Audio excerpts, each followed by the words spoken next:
Good afternoon. Welcome, everyone. Thank you for joining us today. Today is Monday, December 4th, 2023, and we are here in the Commissioners' Conference Room for the Board of County Commissioners at our Larimer County Administrative Services Building in Fort Collins.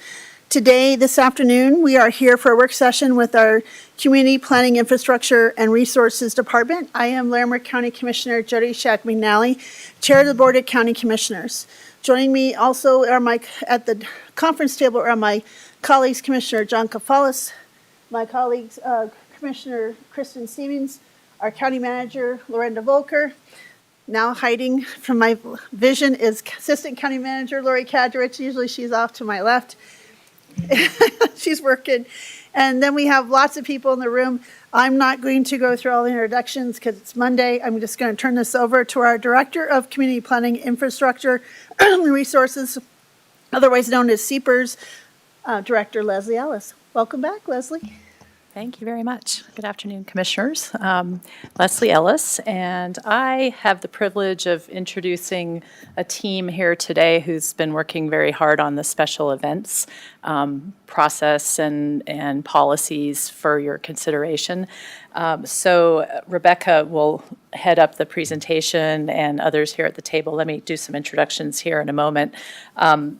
This has been a big group effort across multiple departments and something that will start the conversation today, and it will likely continue next year. There's some immediate policy questions and possible changes in operations for 2024 that the group would like to propose around Horsetooth Reservoir, blackout dates and fees, and some other items, and then probably other topics may continue into next year. And I think if you're feeling like you'd like more information or want to continue the conversation, we may schedule another work session in even later this month to talk about fees, and then possibly in January to continue and finalize that conversation.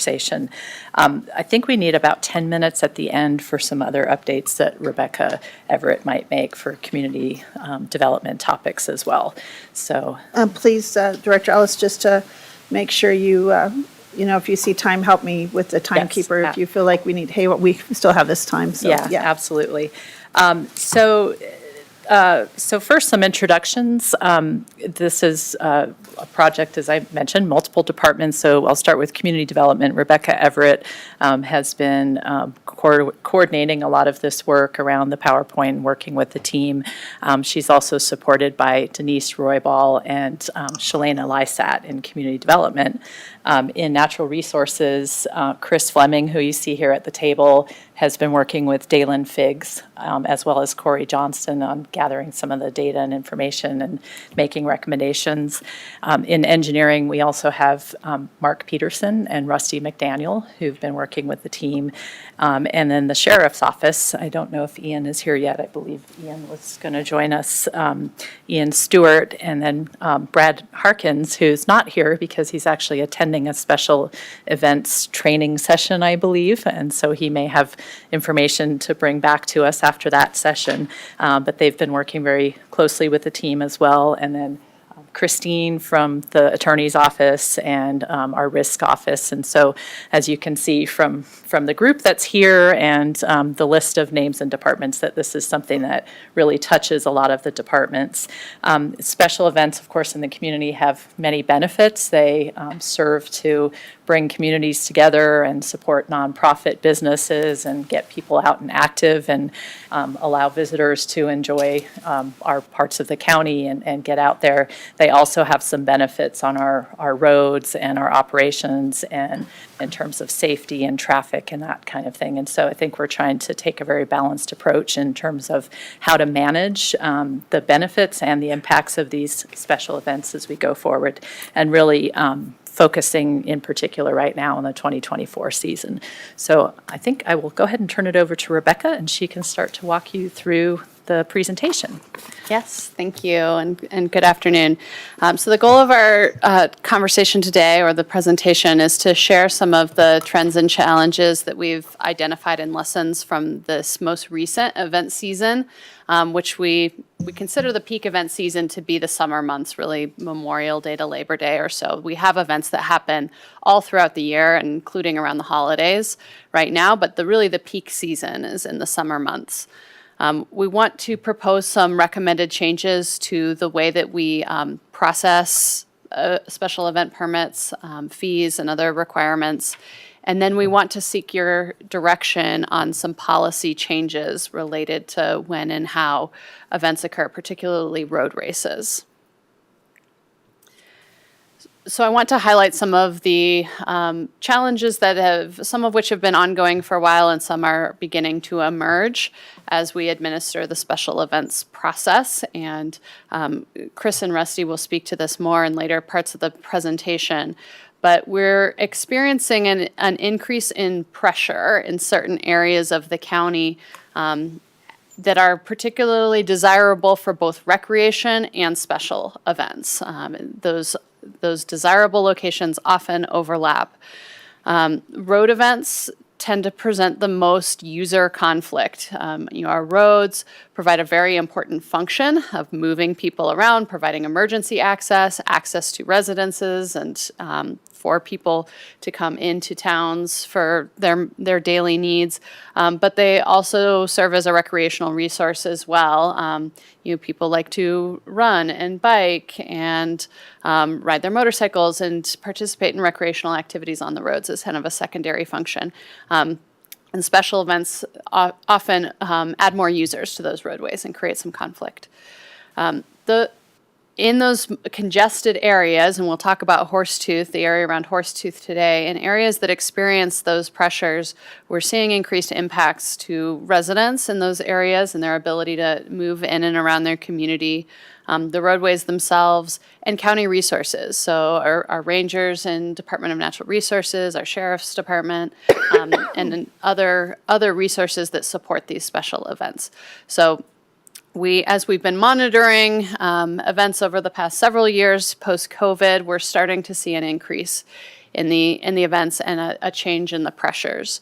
As we're also seeing a change in the nature of the events. We have we consider legacy events that have been going on for 10 years or more in the community, as well as some newer events, some of which are kind of brand new startups, some of which are relocating from other communities to Larimer County as they're either squeezed out of other areas that are getting congested or they just find Larimer County desirable for their events. Some administrative challenges that we're experiencing include just tight timeframes for reviewing and approving or denying events, which creates a sense of urgency and sometimes some pressure to get events approved in a very short window when we need a little bit more time for proactive planning. So we'll talk about that as well.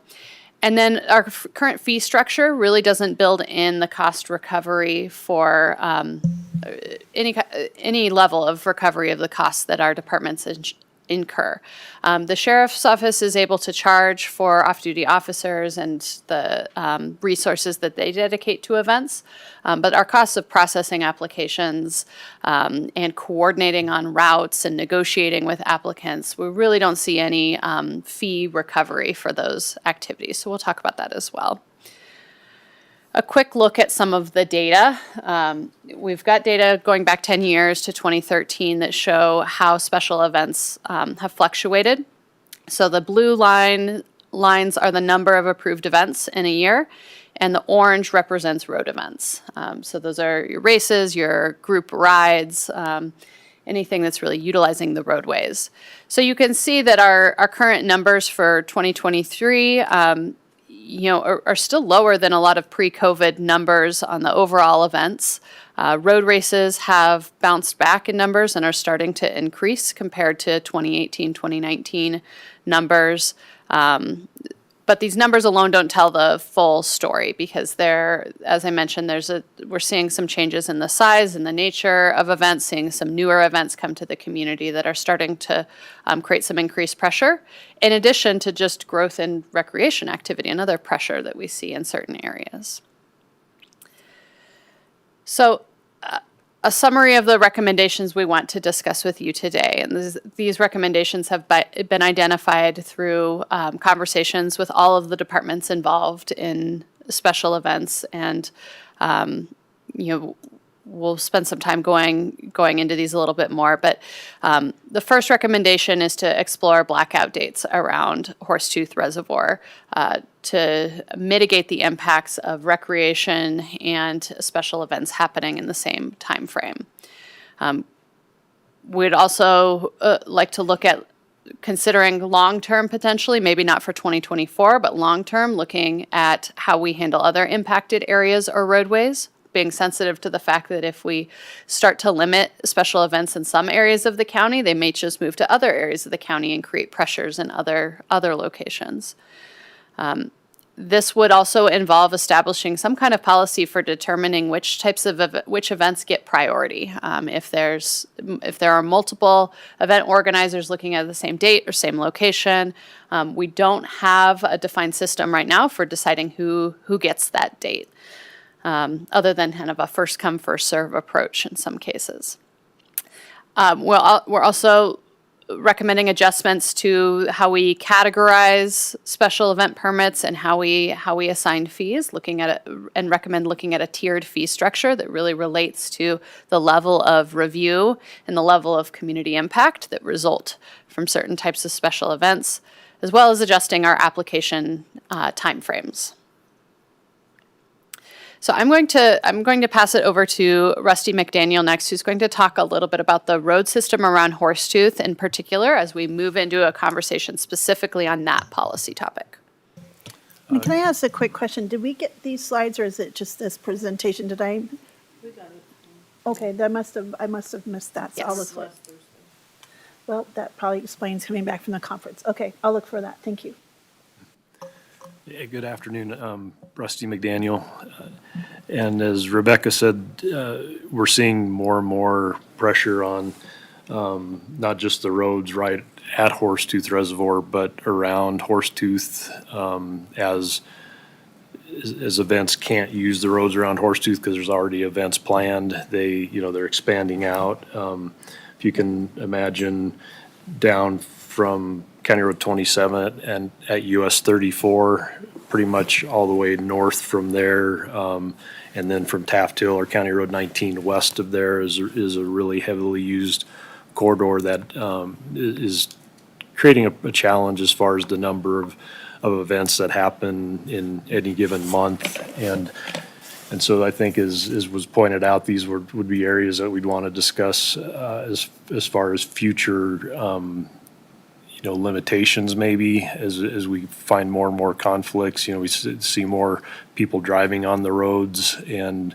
as just more people move to the area, then we have more events, we have more recreational bicyclists and runners. So it just, everything is growing in demand, and we don't have the ability to handle all of those. We didn't used to see near as many events going north of Horsetooth up the Buckhorn to say Risk Canyon or all the way up to the Pooter now, and we're starting to see more events going that way. And as I'm sure you guys have all been up in that area, those roads aren't very well equipped to handle large groups of bikes or runners and recreational vehicles that are going up camping and motorcycle groups that are riding out at the same time. And we're seeing more and more of those types of conflicts that we anticipate just to continue to increase. Maybe going to the next slide, we also have similar issues down in the Carter Lake area. This is a really popular area from our neighbors down south in Boulder County. A lot of events start down in Denver, Boulder County area, and then they come up into Larimer County, turn around and go back down. So it's kind of the same area, kind of along the foothills. County Road 23 and County Road 21 are heavily used. We get complaints from residents that live down south of Old Highway 56 or County Road 8. That's a really popular route to get into Boulder County. Very scenic. People really like that. Years ago, the restrictions were put on at Carter Lake that they can't, special events can't use County Road 31 between Memorial and Labor Day. But that, I think, as Rebecca pointed out, just pushes them down to the roads that are are the next best thing, so we have a lot of pressure on those roads. So we anticipate those becoming challenges as the years increase. And then, I don't know, is the next slide, no, okay, we'll let, move into Horsetooth. One of the challenges, and I think why the blackout dates are being proposed, is, again, it ties into the number of vehicles that are using the roads, not only just recreational vehicles, people that are going up to use Horsetooth, but also the recreational bicyclists and runners. And this is just a depiction. The dots don't show up very well on the map, I apologize, but those are just the number of crashes that have occurred over the past 5 years. This is the north end of Horsetooth, and then it's similar as you get down to the south end. And so that is part of why we're proposing the blackout dates that we are here in the upcoming slides. And again, this is just depicting the number of crashes, especially you can see as you get around the south end, moving west up towards Horsetooth Mountain Park. That's really getting busy over there. But it's also one of the main routes that we get requests for with special events, is coming up from Masonville up over around the south end and all across Horsetooth. So I think Chris is going to cover this next few slides. Thanks, Rusty. Chris Fleming with Natural Resources. I'm going to take a little bit deeper dive into some of the data we've collected for the Horsetooth Reservoir and Horsetooth Mountain open spaces. So this is just the number of events and the amount of events that have occurred on or around Horsetooth Reservoir and Horsetooth Mountain. As you probably know, this, if you look at the months of the peak season for the special events, does coincide with peak visitation in the parks and open spaces.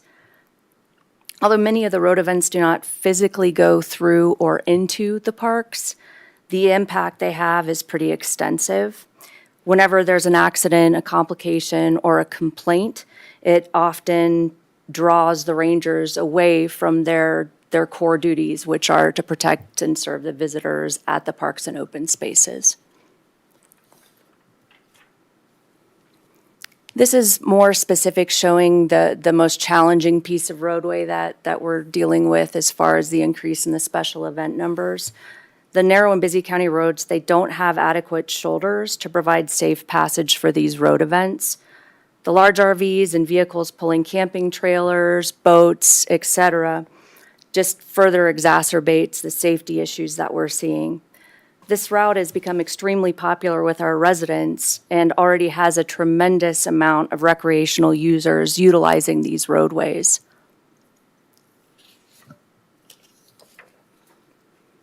So again, just a little bit more information and intel on, this is just the Horsetooth Gatehouse daily permit sales. And again, it shows that May through September timeframe of being when the most visitation occurs. And that dates back from 2018. And honestly, we could pull data for 20 years and it would show the same thing, that bell curve from Memorial Day to Labor Day really being that peak time. And just as a reminder of the sheer volume of visitation that we do get in that Horsetooth area, it's estimated anywhere between 1 and 1.5 million visitors visit this area on any given year. And the predominant amount of visitors are coming in that May through September timeframe.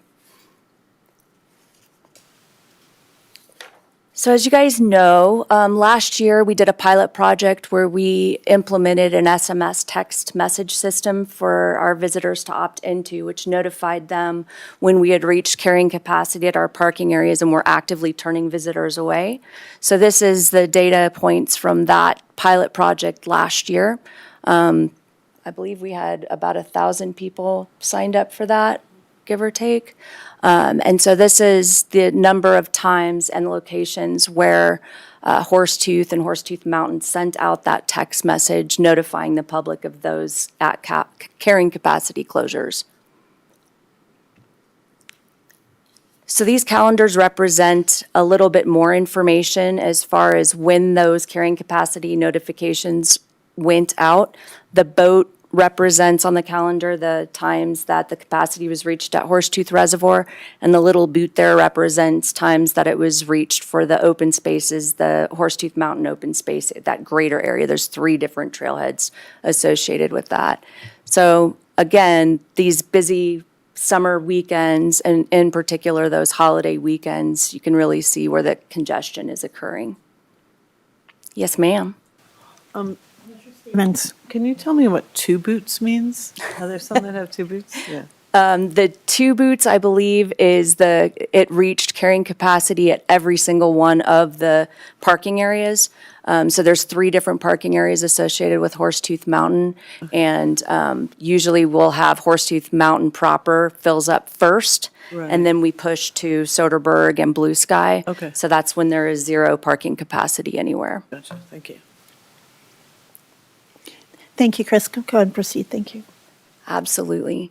So here we're looking at a couple of different options that we've discussed in this core team over the last year. The first would be a full blackout from Memorial Day to Labor Day, which is similar to what we have in place for the Carter Lake area. Option B is a full blackout for a shorter period of time. So this would take place approximately mid-June, about that Father's Day weekend. Father's Day weekend historically is the busiest weekend we have in the parks. And go through mid-August when the kids tend to return to school and we do see a little bit of a dip in visitation. And then option C would be blackout dates over holidays and major weekends during the summer months. This would give you an idea, based on the 2023 data, of what those blackout dates might look like. So this is superimposing those blackout dates over the holiday weekends, as well as those carrying capacity text messages that we sent out. So you can see that kind of overlying those data points. I will point out that the Father's Day weekend was down a little bit. As you guys probably remember, we had torrential rain through June last year, and that would be the only reason that is not at capacity for that entire weekend.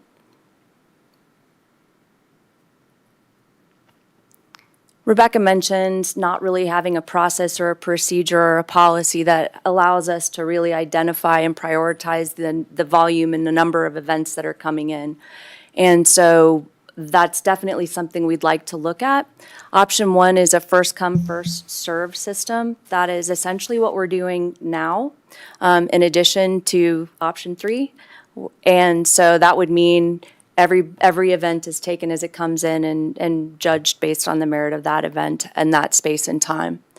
Option 2 is a lottery prior to the beginning of the event season. So we would have a window of time where all event road race organizers would need to put in for their event, and it would be a random drawing for a said specific number of events during that year. Option 3 is giving preference to the legacy events, which honestly has already occurred, and that happens and coincides with option 1, which has created some of the challenges. And then option 4 would be a competitive process with review criteria. So similar to how we run an RFP process for the county, we would take all of the road races during a window in time and then judge them based on the merits of the events and whatever criteria that we specify that we would use to evaluate each of those events. And now I'll turn it back to Rebecca. Steal your microphone. All right, so I'm going to cover a few more of the more administrative changes that we are proposing as well that we would like your feedback on.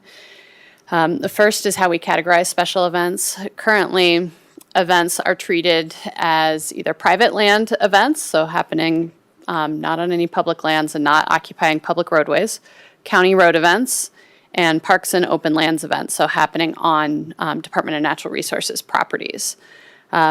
We recommend looking at a different type of tiered structure that better matches the application requirements and timelines and fees to the level of impact of an event.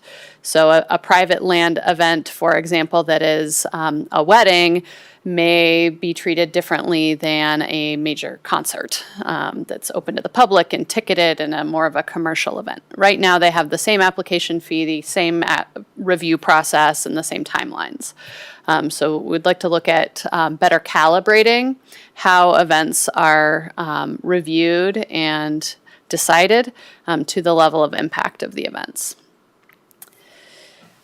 We'd also like to look at the timeframes themselves. Currently, we have our application window opens January 1st for the current year, and we accept applications for any type of special event up to 60 days before the event.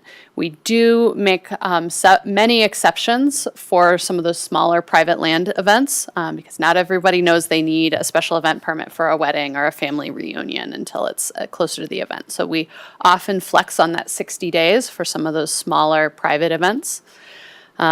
We don't have a specific time frame for making a decision on the event. And there are many instances this year where we approved events the day before the event was supposed to take place because that's when we finally had the insurance requirements or everything that we needed in place. That doesn't allow for any time for an appeal if an event is denied, and it puts us in a tricky situation where if an event, maybe is borderline whether it should be approved or denied, there's not a lot of room for discussion there. And then we're also seeing some newer events in the region that, as Chris was mentioning, create this conflict between a legacy events and kind of first come, first serve. And we saw that in Red Feather this year, where the historical 4th of July events that have occurred every year were happening, and then there was a new 5K race that emerged this year that kind of added some additional pressure in that same time frame, but had properly applied for a permit and got approved for their special event. So our recommendation is for certain types of events to shift the timeframes a bit. So for all events, allowing applications 12 months in advance of the event, which is more in line with when event organizers are starting to market and prepare and advertise for large races and concerts and things like that. And restrict when those larger events, races and large public events can apply. So they would be accepted up to 120 days before the event, forcing event organizers to apply sooner and plan a little bit more proactively. And that allows us to have enough time to approve or deny events at least 45 days prior to the event, which would allow for, again, proactive resource planning for the county, as well as the ability to manage any appeals if an event is denied.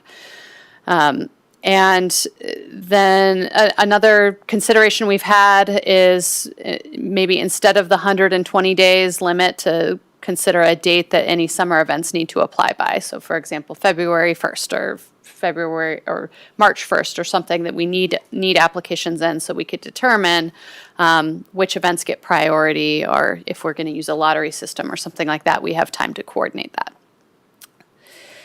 And then finally, fees. Our current fees are $100 for any private land and road events, $250 for road events that are not in support of a nonprofit. Most of the road events we see have a nonprofit associated, so most events we're charging $100. And $500 if there's a full road closure, which is often not the case. Often races are sharing the road with cars that are traveling through, and there's not a full road closure. So it's not frequent that we charge that $500 fee. And then the Department of Natural Resources has a small $25 administrative fee for events as well. Our recommendation here is to create a similar tiered fee structure that aligns to the size of events and better matches the level of staff time that's going into different types of events, and is comparable to what we see for fees in Boulder County, Jefferson County, El Paso County, and some of the other peer counties that also manage events in similar conditions. And we have looked at some of those other communities to see how they charge fees and have started to evaluate what it might look like for us. Ideally, we would have new fees take effect January 1st, and so we'd be working to finalize those if you give us that guidance over the next couple weeks. Then finally, looking at other cost recovery options for impacts to county resources, whether that's charging for staff time for ranger support or for other needs in addition to sheriff, law enforcement or EMS, as well as looking at what we require as kind of a security deposit for events that may impact our roadways or our natural resource properties. As right now, we don't charge that in most cases. So finally, our summary of recommendations. I have these grouped by 2024 and 2025 because we think there are some things that may be more urgent to implement now for the next season, and then other items that might be better to monitor and continue to adaptively manage long-term. So as we've discussed, staff recommends implementing blackout dates around Horsetooth Reservoir in some form in 2024, establishing a clearer policy for determining priorities for competing events, adjusting those special event permit categories, timeframes, and fees. And then for 2025, we would recommend exploring limitations on events in other impacted areas during key timeframes to ensure that we're not pushing some of these challenges elsewhere, and taking a more comprehensive look at our land use code requirements for special events overall to make sure that we are regulating these in a way that matches community expectations and responds to some of the needs, as well as looking at other measures that could help mitigate some of these event impacts, while also recognizing, as Leslie said, some of the wonderful community benefits that these events provide as well. So we'll stop there and welcome the conversation and any questions you might have. I have several colleagues. Would you like to start, Commissioner Stevens, and then we'll have Commissioner Kafalis? Thank you, Madam Chair. Thanks, Rebecca. So yeah, a lot to unpack here. And kind of knowing that some of our legacy events are around these, dates like holidays and things like that. Are you proposing that some of those, like I'm thinking of like firecracker, that one's in town now, right? Okay, so. Could you speak into the mic more, please? Sure, I guess I can. I could hear you better. Okay.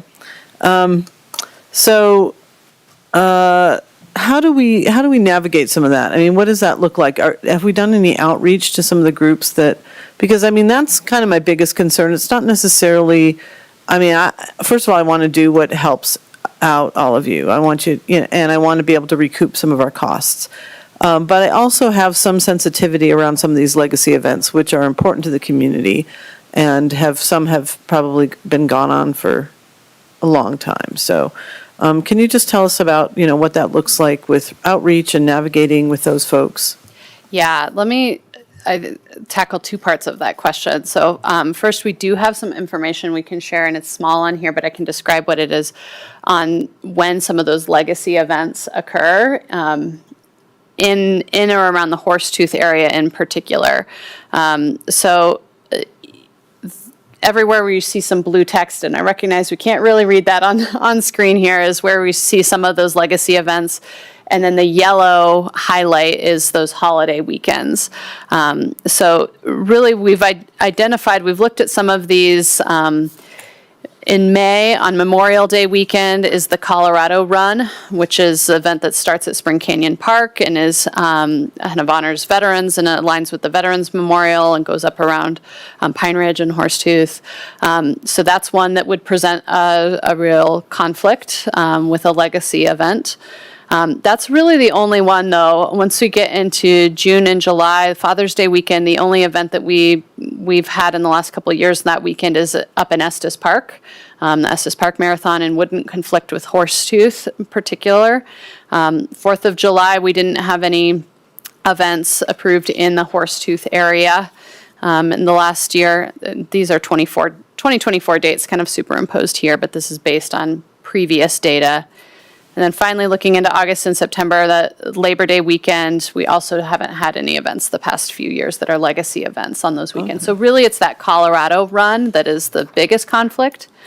As it relates to outreach, we have not reached out to any event organizers. We really see this as kind of a first step in the conversation to see where we might be headed from a policy perspective, and then would want to reach out. We are planning to do a meeting with our frequent event organizers, our recurring event organizers, before the next event season starts to communicate any changes. But we recognize we would definitely need to do some level of outreach and data gathering from residents around in Horsetooth, up in that area, users and visitors and special event organizers. And we have not done any of that yet. So when you're suggesting that, like the options A, B, and C for like the full blackout, the partial blackout, and then just the holiday blackout, did you have any recommendations at this point from a staff perspective, or you're kind of waiting to do more research, or you want to see what we thought? Because, it's nice to have options. And yet, I kind of like, how do we sort of, target those to apparently full blackout's probably the best, right? Yes, since I got handed the microphone, I would say yes, that would I'm sorry, definitely yes. be, Natural Resources' preference would be a full blackout. However, we do recognize that that's going to be pretty challenging to implement in '24. So it could be something we phase into. In other words, I think about like the Absolutely. Colorado run, and I understand that it's tied in with Labor Day, but or Memorial Weekend. But, we could say, hey, we're looking at doing this and we're good for this year, but maybe next year we can look at some other dates for you, and maybe they align with, maybe we can, is that kind of the thinking? If we do a full blackout, is to really kind of say, well, maybe we'll let some of these legacy events happen this year, and then have those conversations about why it just doesn't make sense to do this in the future. Yes, and the Colorado run, that one in particular has caused some pretty major issues in the Horsetooth Reservoir area. That one did call for a full road closure up on 42C, which created a lot of challenges for not only our visitors, but for staff and emergency vehicles. Had to go around, and it was an additional 45-minute drive for us to be able to patrol our areas and for the sheriff's department to be able to come up and respond to emergencies. Well, and maybe too, some of it could look at rerouting. Maybe they can have that same day, but they don't go like all the way up into Horsetooth. Maybe they go, I don't know what makes it easier, if it's, around, Pine Ridge, or, maybe just off that way a little bit more and less into, I don't know. Obviously you guys are the experts. So I understand the need for this, and I want to support you. So I'm just that's all I'm thinking of, is how do we keep those relationships with folks that are, and then some of the other options, there again, I guess the legacy events to me are important, and events that sort of are locally centered, with local nonprofits are kind of, to me, are the ones that we should value and give precedence over something that happens, that's a regional event or that's from out of town folks. And then finally, whatever we need to do with fees to recoup some, I'm always supportive of that. So whatever we need to do with tiered fees, and I'm glad we started looking at other counties to see what best practices are, and if we definitely want to recoup as many costs as we, especially with some budgetary challenges that we may be upcoming, that anytime we can do that, that's important. So I'll let someone else talk now. Thanks, Commissioner, because I'm watching the time. Commissioner Kafalas, do you have some questions or comments, sir? Yes, I do. Thank you.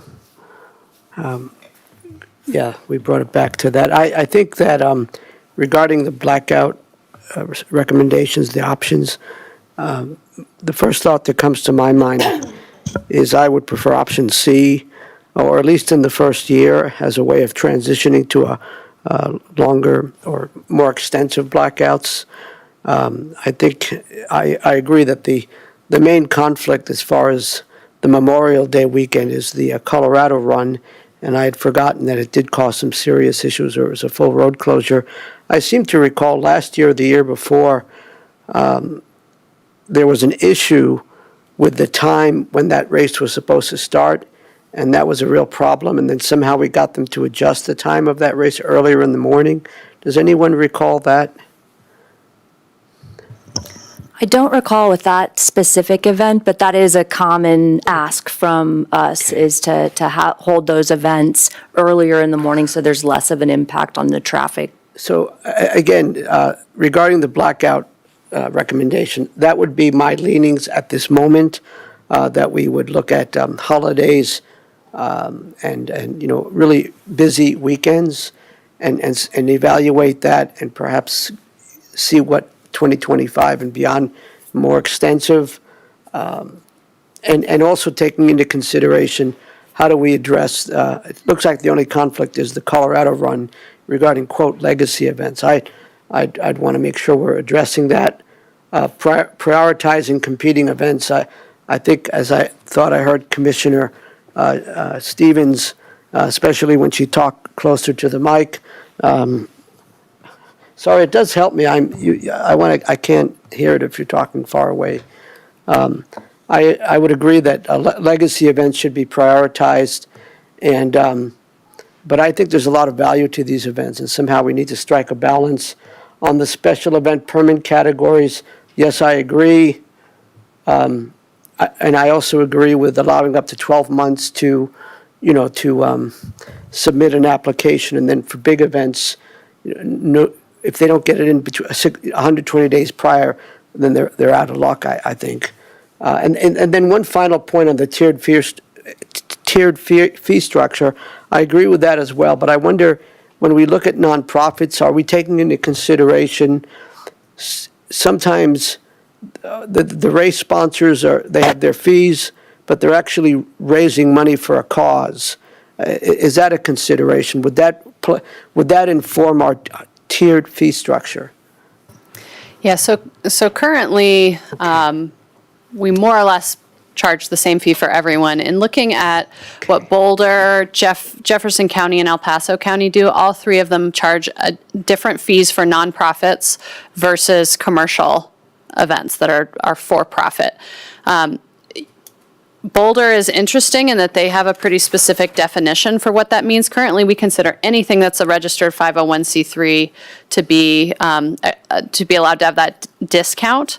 Boulder actually requires them to be registered with the Colorado Secretary of State's office, so it would be kind of a Colorado nonprofit, and using the event as a fundraiser for their organization or a cause that's supported by the organization, and then they're required to provide their tax-exempt status. So to me, reading between the lines, it's an attempt to make sure it's kind of a local nonprofit and not, say, a nonprofit from New York City that's trying to organize events here. So I'm almost done, Madam Chair. So I would hope that we would take that into consideration, really clarifying what we mean there. But I also understand that running clubs that sponsor events like NAR Running or Green, whatever the other one is, they sometimes, well, they're mostly trying to make a little bit of a profit and covering their costs, but I think sometimes the fees include a donation to a good cause. Is that your understanding? If so, I think we should take that into consideration in terms of a tiered fee structure. And then my last 2 points are observations. One is that in reviewing the material that we got from you, Rebecca, thank you, and then from Brenda regarding the slide presentation, which is great, but I thought there was a discrepancy in terms of the threshold above which you need a special events permit. I thought the resolution that Brenda sent us there was one number that was 40, and there was another number maybe in the land use code Article 7 that said 50. Was that one of my things that I make up, or I think I read? I think that resolution predates some of the land use code language, and that explains the discrepancy. The land use code reads 40 or more, and so that's the threshold that we apply. We'll want to make sure we align those numbers or whatever you think that's best. Is that number any different for DNR? You might want to check that. There was a whole. Yeah, we can double check that, but the way that we apply the process right now is 40 or more participants. And finally, and I think I know the answer to this, and based on the maps that Rusty was showing us, so some of the road events take place on state highways, like Poudre Canyon Road, or even in the past, even the Big Thompson, they used to have road races going down it. But how are we informing CDOT or State Patrol on these proposed policy changes. I do know that when there are races going down 14, State Patrol is there, law enforcement, as well as our folks, the sheriff's folks. Any comments there? And then I'm done. Thank you. Yes, yeah, so on any event, whether it's a race or a private event that affects any state highways, we send the information about that event to CDOT and State Patrol for their comments, and then they coordinate their resource needs or closures or anything like that they ask the applicant to coordinate directly with them, so we do facilitate that connection point. These specific changes we have not sent out to the whole group of reviewers yet. It's been a kind of a subgroup, but we did hold a debrief meeting that invited all of the reviewers to weigh in and provide input from this past season, and State Patrol and CDOT were invited to weigh in. Thank you. And fire districts and EMS providers and other reviewers. So I have a lot to say. I may not have enough time since we don't need to leave 10 minutes, so we might need to revisit this a little bit. As someone who lives, my colleagues live I live in an unincorporated Larimer County that's in the areas that are impacted. So as someone who's a resident who has to deal with some of these races, I can say that it does also impact residents and their ability to get out of their driveways or travel. And it can, so I want to also keep that in mind, because if you don't have this out in front of your door and you can't leave for a couple hours because there's nowhere to get out, it's kind of impactful, and you're also afraid of, it's almost stressful because you're just so worried you're gonna miss somebody. Then we have people in the corner with porta potties and setting up, and it's just, it's not just that day. There's a set up and break up for on both sides. So I just want to kind of make sure we keep that in mind as well. And also, I think it's really important. I agree with Commissioner Stevens about some of our legacy events. I think it's important to maybe talk with them. I do kind of want to look at maybe a full blackout for any new events, like kind of a hybrid where going forward, we just, any new events blackout for the whole summer. And maybe we just look at how we're going to go forward with some of these legacy events, like Commissioner Stevens says, a lot of folks are used to, and they've been good partners. I saw it in there. I haven't heard my colleagues mention this, but I have a big deal with if you're a bad actor and you have not followed some of your conditions, or you did something out of the scope, which has happened the last year, I think that you should lose your ability to apply. If you're purposely going to violate the conditions or the agreement, then I think there should be a consequence.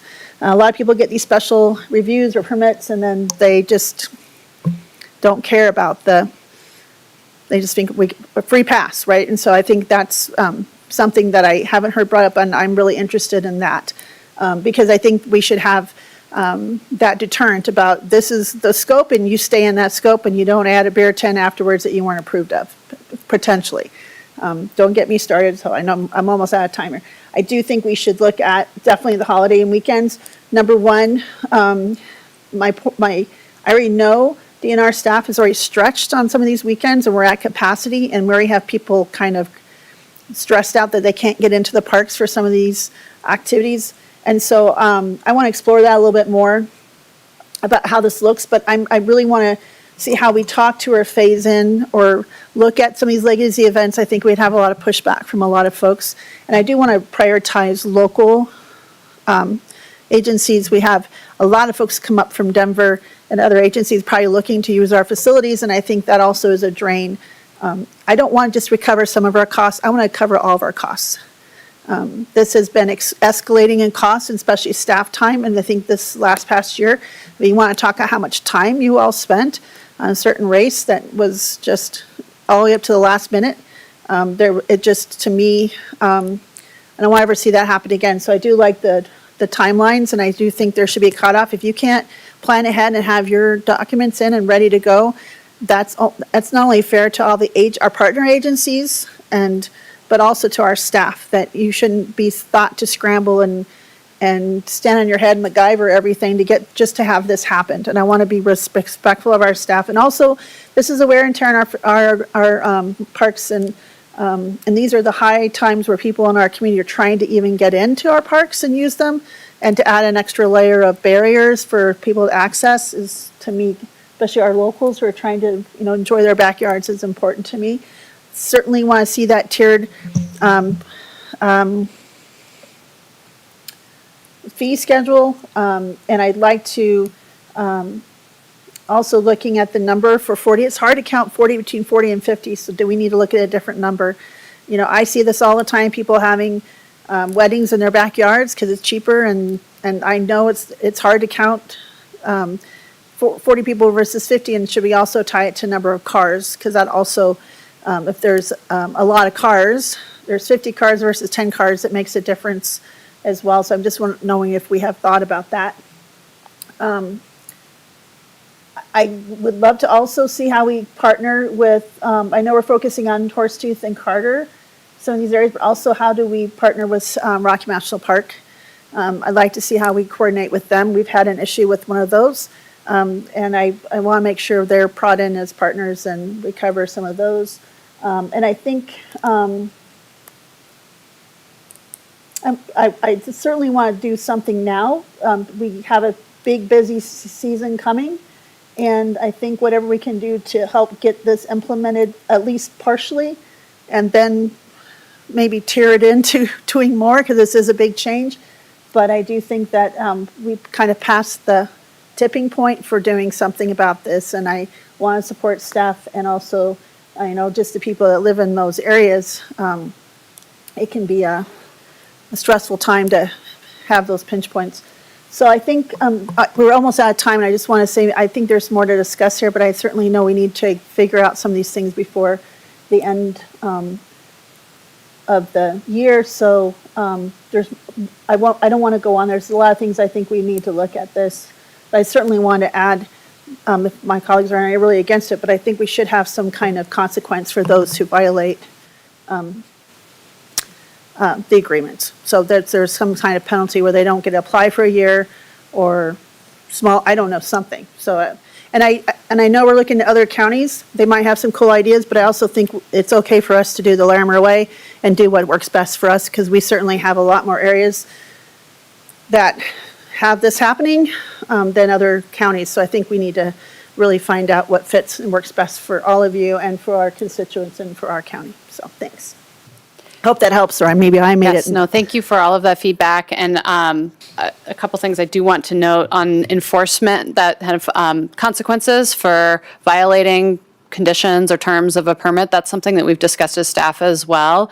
And we do plan to implement a consistent, even put it into the permit language moving forward, that, if there is a violation of the permit, that could jeopardize your ability to get a permit in future years, and look at suspensions. And that includes, I think it should be immediate. I don't think there should be like a warning. I think if you go over size or you violate any of that, it should be that should be very clear. I think it should be a big deterrent, because, it's one and done, and I don't think there's any deterrent for them not to follow it. So I really kind of feel like we need to be a little more strict on that, especially after the experiences from this past year, in my opinion. So. Great, thank you for that feedback. And then you'd also mentioned taking another look at size of events and what size should trigger a permit.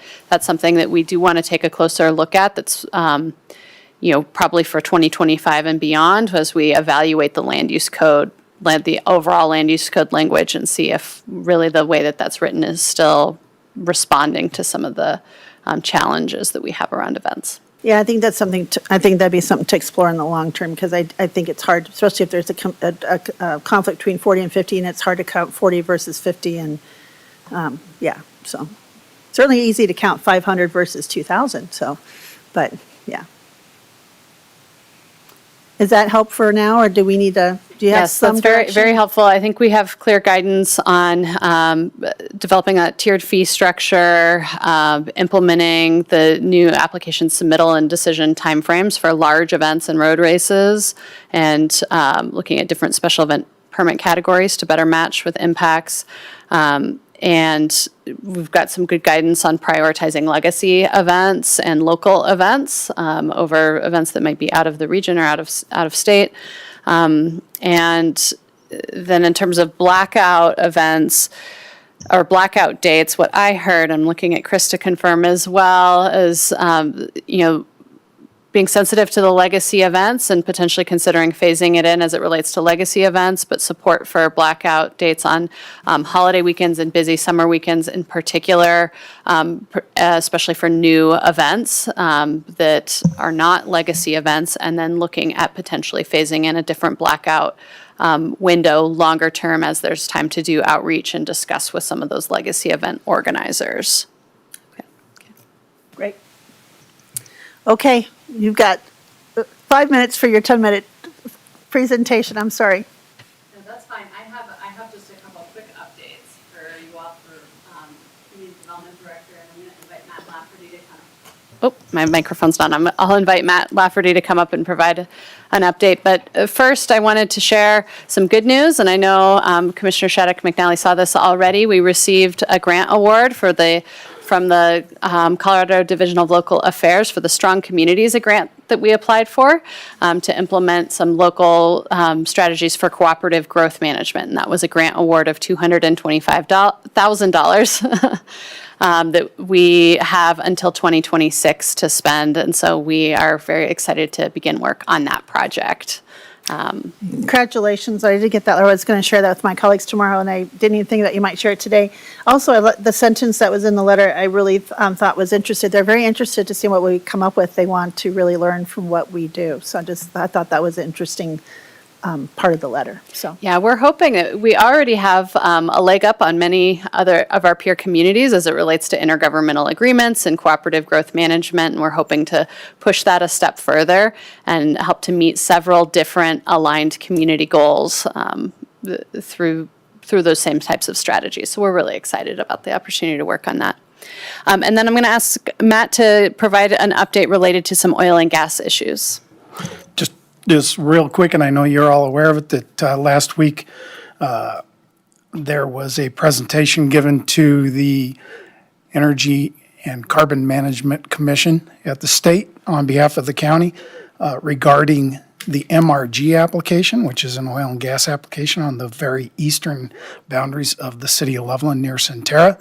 That application was approved by the city of Loveland and subsequently was approved by the ECMC this last week. But what was important was that Frank Haug, our county attorney, and Leah Schneider over at the Department of Health and Environment, and myself had an opportunity to make a presentation to the ECMC on our concerns about the regional issue with air quality, primarily as it relates to noxious things happening with our air quality and things impacting our overall regional air quality, which this will have an impact if it's allowed to occur within the peak ozone period for the year. And we all know we're in a non-attainment zone. So we did make a presentation, and I want to spend out a really special thanks to Leah Schneider at the Health Department. She had a wonderful presentation, explained everything really, really well to the state. And the commission heard us. They mentioned it several times in their deliberation that Larimer County has a valid argument about regional air quality, and that we ought to be paying attention to the ozone peak periods and whatnot. And I just want to make sure that you all understood that we did make an impact. They didn't vote in our favor to limit the operations on this one operation at this time. But I think the state's hearing us, and I'm just pleased to have worked with Frank and Leah on this and want to send out kudos to them. well done. And we heard from the public that they thought. I'm curious about, well done. Do we know any dates or times on the flaring variance hearing? Has that come up? Do we have any timeframes for that? Because I was looking at the calendar and I don't see it in there. Off the top of my head, I don't know. It was postponed in November and will be moving probably into January. Okay, that's helpful. So we don't think it's this month? Okay, thank you. I was looking for it. Thank you.